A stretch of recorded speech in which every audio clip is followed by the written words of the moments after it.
This is not an accident. This is strategy. China has been building the architecture of American sanction resistance for decades, not as a military confrontation with the United States, but as an economic alternative to the American-dominated global financial system. And today's events in the Strait of Hormuz are the clearest single demonstration in modern history of what that architecture can produce. Let me now tell you what I think happens next, because the Hormuz opening is not the end of the story. It is the beginning of a new phase. America still has its blockade on Iranian ports. The deal is not done. Iran still has enriched uranium.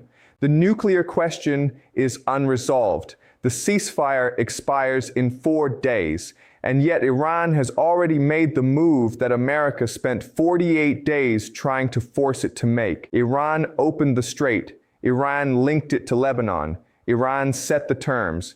From this position, Iran negotiates, not from weakness, from the position of a country that demonstrated it could hold the world's most important energy choke point for 48 days, survive the most intensive American military campaign since the Gulf War, and still open the strait when it chose to, rather than when America demanded it to. That is an extraordinary negotiating position for a country that has been bombed for 7 weeks. What does China do in this next phase? China does what it has done throughout. It continues to call for a comprehensive ceasefire. It continues to warn against escalation. It continues to buy Iranian oil. It continues to provide the economic oxygen that gives Iran the ability to negotiate rather than surrender.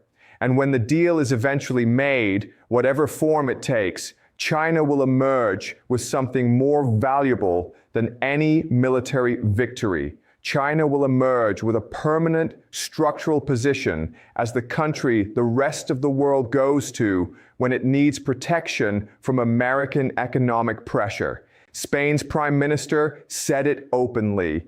There is nobody else who can resolve this situation except China. That is not a news comment. That is a structural verdict on the new architecture of global power. Let me bring this all together, because I started by saying that what happened today is being misread.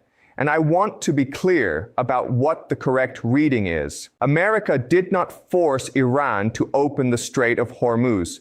Iran opened it when Iran decided to, linked to a condition Iran chose, the Lebanon ceasefire, on a route Iran controls, with an American blockade still in place on Iranian ports.